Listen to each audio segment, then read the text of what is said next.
I got 10 years to fill a stadium, but only 2 minutes to fill your cranium. Humble the poet, signing in. A lot of dummies out there that think hip-hop is rapping and it's what they see on TV, and when they want to be a part of it because, it's turning into pop music and mainstream culture, they just kind of copy what they see. They copy the looks, they copy the way that people dress, they copy the swag, they copy the trends. And what people need to realize is hip-hop is so much more than what you see. Hip-hop is a mind state, hip-hop is a culture, hip-hop is a way of life. If I were to simplify it, hip-hop, extremely simply put, is creating something with nothing.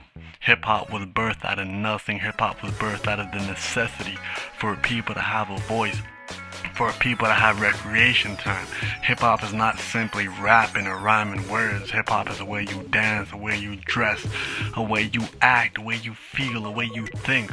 And what people may forget to understand is the beauty of hip-hop, and the reason hip-hop will continue to strive is because it has one very basic principle, and that's hip-hop has to stay fresh.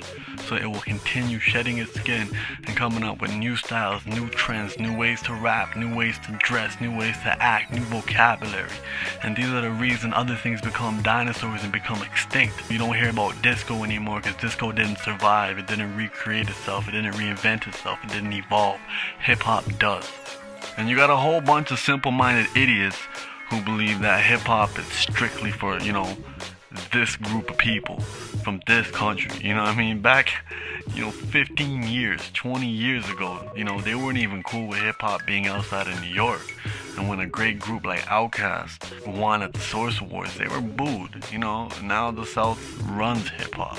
Hip-hop's going through its own evolution on a regular basis, and what I represent is a more international revolution to that. I am an embodiment of hip-hop. I come from a lineage of poetry, and I'm just continuing that. I can recite you rhymes that were written 400 years ago.